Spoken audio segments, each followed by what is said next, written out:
Hi, everyone. I hope everyone's having a great day. It's absolutely beautiful here in Connecticut. So thank you for coming in from the beautiful weather to join us. I'm Donna Lynn Hilton, producer for Goodspeed Musicals, and I am joined here by two fabulous women, Lynne, Shankel, and Sara Cooper. Hi, you guys. Oh, I think you're not supposed to speak yet. Hold on. Okay, sorry, my bad. So before welcome to my home office. Right here in Hadlime, about 10 minutes away from the Goodspeed Opera House. I would rather be there, but I'm here and making the most.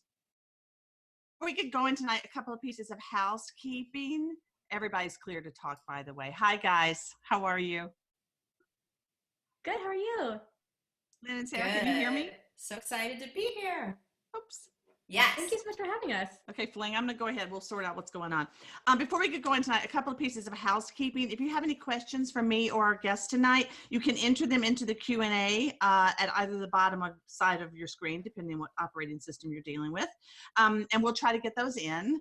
And then we're also doing, I thought we were going to try to do a poll tonight, but I don't see that coming up here. So maybe we're not ready for that, and I'll hold that for another week. So let's disregard that. All right. So for those of you who have attended this event with me previously, we began this series so that you all could come into our process at Goodspeed with new work. A big part of my job is managing relationships, establishing relationships, and managing relationships with a lot of artists and a ton of writers. We spend a lot of time tracking new work, going to readings, going to workshops, having coffees and lunches and phone calls. We're not able to do any of that work in person right now. So we are doing it like this, and we thought it might be fun for you guys to come into the conversation. So tonight we're going to visit with two really, really magnificent women and incredibly talented writers who were with us over the winter at the Johnny Mercer Writers Colony, working on their really exciting new musical, Hot. And I'm really excited to share it with you because it's one of the most surprising pieces that I've encountered in a while. So I'm excited to share it with you. Do we have Lynne with us? I'm here. Can you? I'm reading that you can't see me. It goes so well in rehearsal. I see me. Oh my goodness gracious. Okay, I'm usually backstage. Did you do it, Donna Lynn? I did it. I can hear you. I can't see you, but I can hear you. Oh, technology. Technology. All right, we're going to proceed. Sara. Oh, I'm frozen too. How bizarre. All right, we're going to keep talking. Sara, can we hear you? Yeah, okay, so we're going to keep talking, and hopefully people will be okay. I'm going to stop my video and start it again. You're going to go out and come back in? Okay. Yeah. Sorry, unplug it and replug musical theater fans. We're so sorry. We rehearse these things. I promise you we do. And it all goes beautifully. Sorry, you guys. Snap. Okay. Donna Lynn, you still can't see me? I still can't see you. I can hear you, but I can't see you. Can you hear me? Uh-huh. Yeah. That's so weird. Okay, why don't you guys talk for a second, and I'm going to leave, and I'm going to come back. Okay, thank you. All right. Sara, how are you? I'm good, Donna. How are you doing? I'm good. I'm very well, thank you. Until this little hiccup, I was doing really well. I know. Are you in New York right now? Rehearsal was great. I know. I heard. Yeah. We think it has to do with the bandwidth at this time of night. So we may find that this time of night is simply not going to work for us. Lynne's coming back. So thank you, fans, for staying on and giving us a chance to sort it out. There you are, Lynne. There she is. All right, we're going to go quick and hope that this holds. We can see you. You're a little jerky moving, but we can see you and we can hear you. So, all right. Okay. So I want to get straight to your show. While we have a fairly good connection, I want to get right to your show. I have known Sara's work as a writer since she was at NYU. And Lynne, I've known you for 20 years probably as an incredible supervisor, but I didn't know that you wrote. So am I just late to the party, or did you? You've been holding out on me all this time. No, you know what? I wrote a lot when I was much younger, when I was like in my early 20s, and then I just kind of you know, got swept up in work and life, and suddenly I was music directing lots of things, and then I was orchestrating things, and you know, just kind of going on a different path. And I came back to it when I worked on the show Bear the Musical. In, I guess we started work around 2010. We did it in New York in 2012, and I wrote new songs for the show with the original lyricist John Hartmere, and that was it. I was like, I have the bug. I can't stop. So so since then, well, I'm really glad you didn't more and more. stop. Well, I'm thank really you. Stop. Me too. So how did this collaboration come about? Sarah, you want to start? Yeah, sure. We met met the memory. Go ahead, Lynn. You do it. Oh no, we met doing we met on a piece called The Memory Show that ran off Broadway. Transport Group produced it. My God, it was 10 years ago. And Sara was the lyricist and the book writer, and I was the orchestrator for the piece. So we met then. It was the composer was an amazing composer named Zach Redler, and we met. Yay, Zach! We met then, and we just hit it off, and we kept in touch. And I don't know, over the years we started kind of talking about not really talking, but just, gee, it'd be fun to write something together. And then I guess it was about a year ago in August, Sara emailed me and said, I have this crazy idea. I started writing this thing. I don't know what it is. I thought I was writing a play, but it's clearly not a play. And do you want to take a look at it? What do you pick up here, Sara?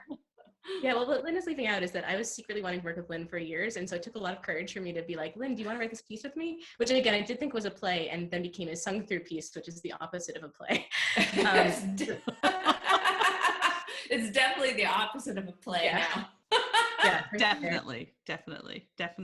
So tell us about the show. What's it about? I'm going to read a little thing that we say, because otherwise I'm awkward, unless you want to try. Okay. No, that's here's like what it's about. So Hot is a darkly comic through composed feminist adaptation of Helen of Troy.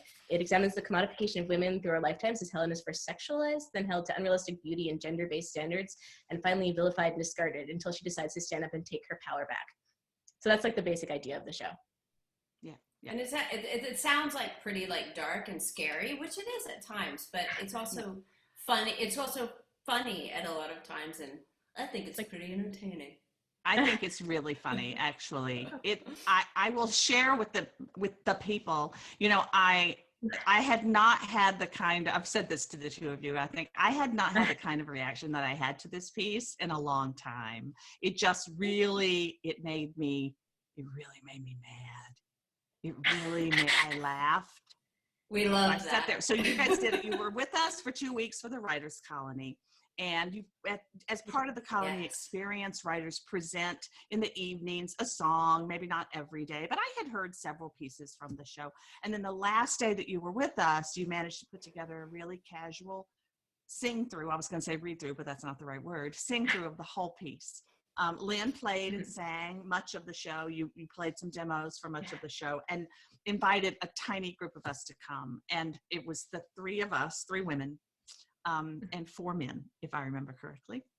And it was awkward at times. It was really, for me, uncomfortable at times because I would react so viscerally to the things that happened to Helen, and the men in the room clearly didn't know how to respond sometimes. And it was just a powerful 2 hours that morning. I remember just going, and we were going to talk about it afterwards. And I said, I just don't have time. I can't, I need to process this. I just have to process this. So I want people to hear a little bit about it. So what are you're going to play a demo for us, and then we're going to hear who's live. Is that the plan? Yes, that is the plan.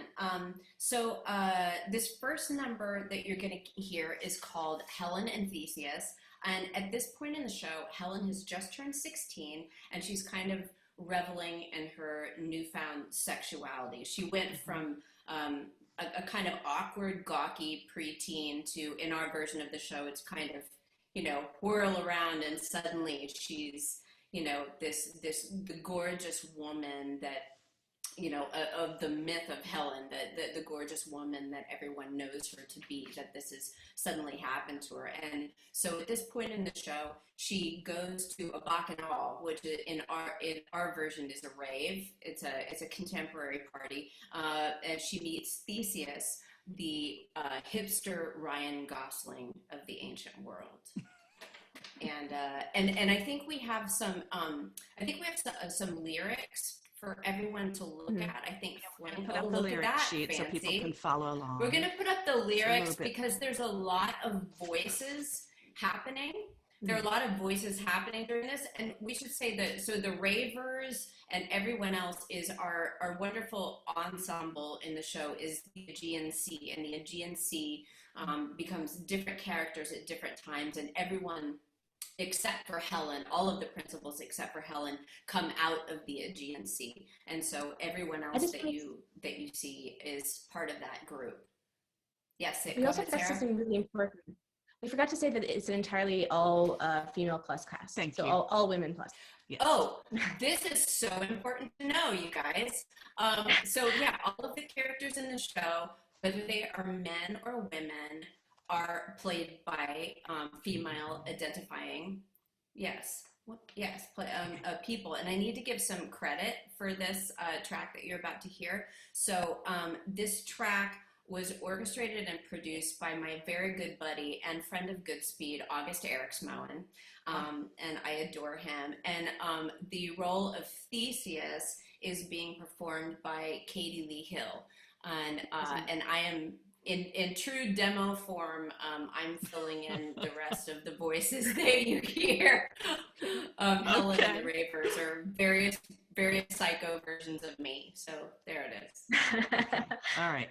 Are we able to get the lyric sheet up, Michael? There we go. Okay, whenever you're ready, Lynn.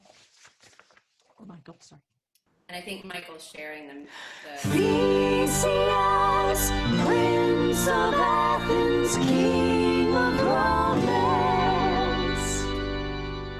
Thanks, you can let go of me now. Then how could we dance? Hey girl, I can make you feel good, girl, in ways you never knew, girl. There's something special about you. There's something special about me too. Yeah. Your eyes are open, but your heart is still shut. Let me open you wide. Let me show you what's inside. There's nothing inside. It's emptiness, a void. Oh no, there's so much more to you. There's so much to explore in you. There's so much to adore in you. Let me worship your body. Let me show you what you deserve. Let me savor your essence. Let me love your every curve. Come on, girl. I can make you feel good, girl. Aren't you tired of being good, girl? Hey, girl. Come with me. You don't have to be alone. He takes her back to his place. God, you're hot. Do you love me? Yes. He does not. But his fingers are soft, and his tongue is sweet, and her heart is starving for something to eat, and her lips are open, and she's ready to receive, 'cause she's 16 years old, and she wants to believe. Take me, make me, escape me, shape me. God, you're hot. Take me, make me, escape me. God, you're hot. You're so hot. He wants me, he needs me. I'm in control. I have the power. And waves of pleasure and belonging crash, surround her like a shower. He starts to undress her. He wants to possess her. And she begs with open arms, open legs, let her bless her with the something that she senses is the thing that she needs. And she hears herself untethered as she pleads for more. Is she bleeding? Is she sure? Wait. She's seeing. She is fleeing. She feels good, she feels bad, she feels hot, cold, and glad. She's in pain, she's in heat, she's and she looks up at him and sees the power is lost and time begins to speed and she's losing control and waves crash to the sea and she's losing control.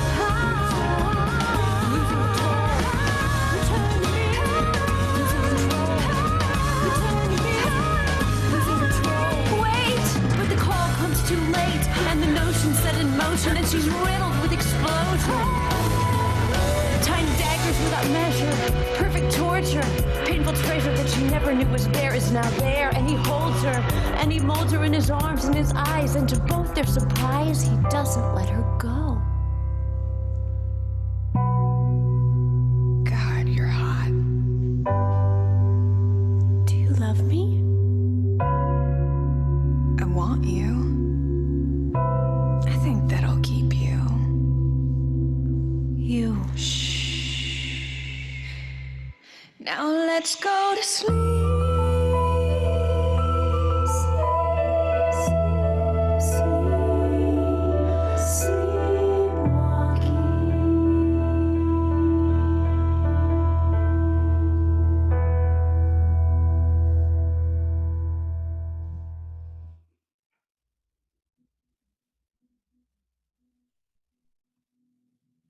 That's just beautiful. Thank you so much for sharing that. I remember, it just brings back that whole experience of this show. Why did you decide to go with an all-female cast? We were Do you want to thinking lead on that, Sarah? I don't really, when we were first conceiving of it, we actually imagined it with not an all-female cast. And then as we were writing it, it just started to feel like it felt strange to have men in the show. Like we just didn't want their voices. I don't know. It just didn't need those voices in it. I think the thing that, we had talked about it, and it was Sarah's idea to have it be an all-female cast. At first, I was like, I don't know, it's going to feel cheesy or weird. And then I started writing the music, and it was actually, this song is early in the show, and by the time I got to this number, I was like, no, this has to be women. It has to be women, because I think it provides a perspective that we haven't seen before, to see a woman playing a man, but treating another woman this way is a really interesting dynamic to witness. And it was interesting because the first time, it was a year ago in December when we did just a reading of, at that point it was a 2-act piece, now it's a 1-act piece, but at that point we did like the first 45 minutes of the show with a cast of women, and it was really so wildly interesting to watch them rehearse this, especially like this piece with Katie. At first she was like, oh my God. And there's kind of a sense of, oh, this is awful. I can't do this. We have a tendency, I think, as women to try to smooth things over and make things nice. And I think it was the natural reaction of the actors to begin with. But then, by the end of the week, Katie was eating it up. And I mean, there were no apologies whatsoever. And I find it to be very interesting, and I wouldn't change it for the world now. No, I did as well. It's just, it's core. It's built into what the show is now. Yeah. So powerfully. And I remember that Saturday morning just being that emotion of that kind of inside out feeling of the woman playing the man, putting women in that position was just over and over again throughout this play. As Helen's life proceeds was really, really powerful. So it was, I think, a really brilliant choice. And discuss a little bit, Lynn, if you would, the sound of the show. I mean, that I've gotten a couple of comments in the chat about what an incredible song that is. What's the rest of the score sound like? I know we're going to hear one more. What's the scope of the score? The scope of the score is pretty wide ranging. Some of it is very a contemporary pop sense, like pop R&B sense, like the piece that you just heard.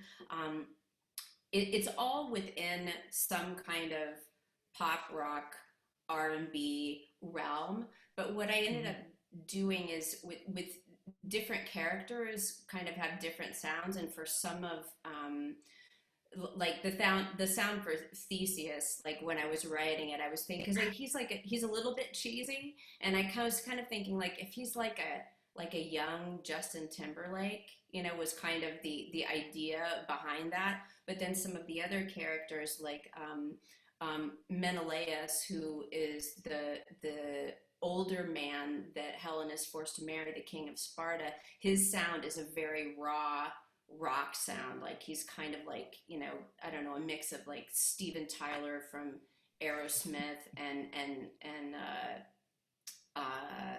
and like AC/DC, like, you know, like a little Ozzy Osbourne, like, you know, early AC/DC, like he's like that. And then, you know, her dad Tyndareus is a disco king, and you know, so we have lots of different voices, and then the voice of the Aegean Sea is and for Helen is very earthy and kind of more folk based.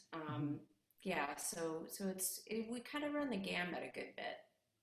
And how do you see the physical world of the play? Yeah, we imagine it like, yeah, sure. We imagine it as like a movement piece. So we think of it like in our hearts, it's got a lot of dance. It's got a lot of like choreography, but kind of a minimalist set. The whole thing takes place sort of on a cliff. There's a cliff that people switch up and down from, depending on the perspective. And there's like a sea in it.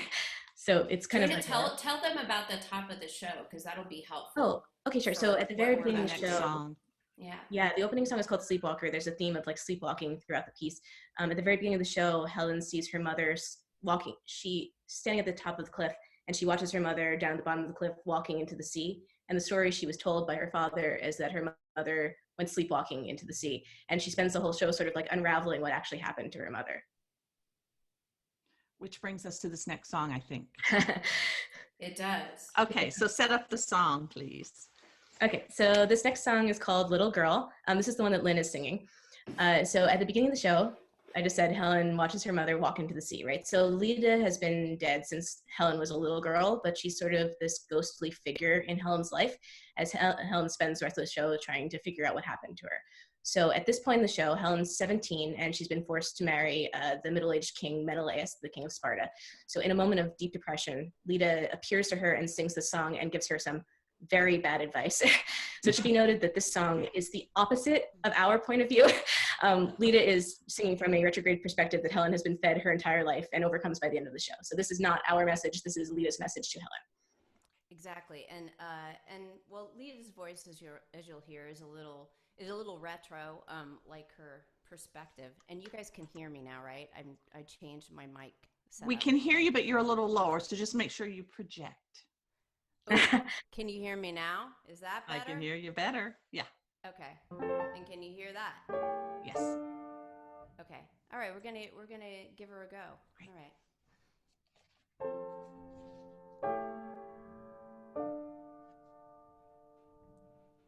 Little girl, you're a woman now. Little girl, time passes fast. Little girl, I don't know how, but you're a woman now.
made up underneath.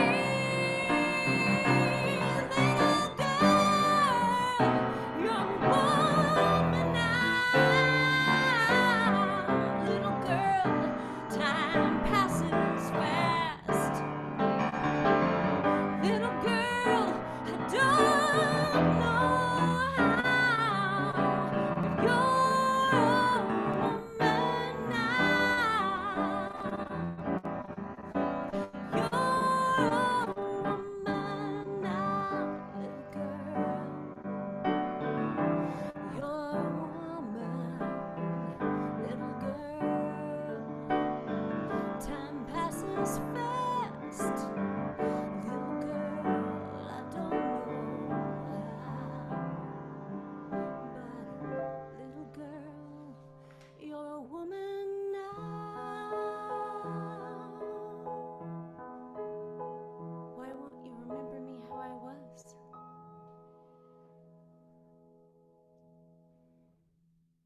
Beautiful. Lynn, thank you. Yay. Amazing, just amazing. And the lyrics, I love the music, but those lyrics and throughout the piece, the lyrics are just stunning, just stunning. Thank you. Sara Cooper, ladies and gentlemen. She's the bomb. Amazing, just beautiful. So, how do you hope audiences are going to be impacted by this piece? Because I did a bit of a no. I told you exactly how I felt. I didn't ask, you know.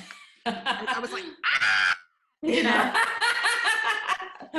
Is that how do you want audiences to be impacted by this piece? Sara, you want to lead on that? Since you started the ball rolling with the piece itself. Yeah, sure. I mean, yeah, I think we want people to be mad. We're mad. You know, we wrote it because we're mad. We're mad that women get treated that way. That little girls have to think that they have to be a certain way. That people, like, their entire adulthood have to adapt to a set of standards that are ridiculous, and then are mistreated when they get older. It's outrageous, and I think people should be mad. Excellent. Yeah, well, congratulations. Exactly. And I think also just like the piece is not, it's not a man bashing piece. No, like not at all. That isn't what, that isn't what it's about. Not at all. And I just want to, make that clear, in this, that, but it is showing, it's from a female perspective of, real life experience that all of us have had. And I think that's the thing that, I think that's the thing that gets under your skin, that, that makes you mad is, oh my God, that totally happened to me. Or this, I had an experience that was so like this. Yes. And that's uncomfortable. It was very difficult to sit there in the living room of the Schneller house and kind of see your life revealed, which I think for most women, many of those experiences have happened. And to sit there that Saturday morning with my cup of coffee and my cinnamon bun and have you reveal that was not, it was not a comfortable situation, but I loved it. So I think kudos, really. Thank you. And I feel like what Sara really, started with this piece is it's a real conversation. It's a conversation about, about women's lives and the real experiences that, that we all go through. And I think, for everyone, it's a chance to just see things possibly from a different perspective, than they have before. And I love that this piece I love that it makes you mad. That's like that's kind of my favorite thing, because I think, because truly, I think it's like, with a piece like this, it's doing something that feels middle of the road is not something that's really interesting to either Sara or me. And, I think that's where it lives is getting people a little bit riled up. Yeah. Well, I can't wait to know what comes next. Goodspeed would, love to keep track of it and figure out if we can help in any way, because I just find it so powerful. And I'm just thrilled that we were able to host you at the Colony and help in any way at all with the Oh my development gosh, of the it pieces. was amazing. Unbelievable. We So wrote helpful. so much. That song, Little Girl, we Yeah. wrote it at Goodspeed. Like we Yeah. wrote, so we finished the draft of our piece. The experience at Goodspeed for Johnny Mercer was amazing. We Like- tore the whole thing apart, and like we it was unbelievable. That's So right. It was That's just, great. it was the best thing ever. Best thing Well, ever. we'll work on getting you back up here soon, okay? Oh, thank you. Yes, Love that. Okay. we would love it. We started writing another piece together, so yeah. Yeah. Oh my goodness. Excellent. Excellent. All right. Let me see. Wait, I have one question here. Let me see. Christopher wants to know if there are plans for a workshop or a production. What's next? I meant to ask that. What's coming up? If people want to track this show, what do they need to keep their eye tuned for? I think, go ahead. Well, it was supposed to. New York Theater Barn was going to include in their new work series in April. We all know what happened in the world. But they're really great, and they said that they seem to be dedicated to doing it once we can once again gather in groups. Great. So hopefully that's what's next. What were you going to say, Lynn? Okay. Yeah, I was gonna say the exact same thing. That's the next thing is a concert presentation of, it's about the first like 35 to 40 minutes of the piece with New York Theater Barn, whenever we can all get in a room together again. And will people be able to come to that, or is that a private industry? Yes. Yeah. Oh no. Excellent. Okay. Yes. So yes. if you remember to let us know, we'll probably know anyway, but we'll we'll let you know when that is. We'll let this group know. We'll let this group of devoted new musical fans know in case anybody is in New York and can make it. So that's exciting. Good. I can't wait to see this piece develop. So thank you guys so much for joining us. A little bit of housekeeping. The poll is live. I think I just can't see it because I'm a panelist. So if you are able to answer the question about what time you would prefer this event in future weeks, whether 5 o'clock or 7 o'clock works best for our guest, that will help guide us. So that would be helpful if you could just click that before you check out. Thank you to everybody who joined us. If you love new work, we invite you to join us here every Thursday. We'll be having a similar conversation with another exciting new piece that thrills us and that we want to share with our audience. New work is expensive and it's risky to develop. So to the many of you who have helped Goodspeed by returning your ticket donations for the 2020 season that has been canceled back into charitable donations. Thank you so much. And if you haven't taken care of your tickets yet and you would like to make a contribution to Goodspeed, we would be happy to accept that. If you want to do more than that, you can go to goodspeed.org and make a contribution. Next Tuesday for Great Speed, some of you know that on Tuesday nights we're revisiting some of our greatest hits. We'll be revisiting our 2006 production of Pirates, the reworking of Pirates of Penzance, and my guest will be Ed Dixon, who played the Major General in that show, and Nell Benjamin, the book writer of it, and Gordon Greenberg, who helped conceive that project and directed it. And then Thursday back here for the New Work series in the home office, I'll be talking to the authors of Grow that was in our festival this past January. So thank you all so much for joining us. Lynn and Sara, thank you so much. It's good to see you both well. And I hope Thank you so much for having Okay. us. This Thank is so you. wonderful. Thank you. Bye, guys. Bye. Thanks, everybody.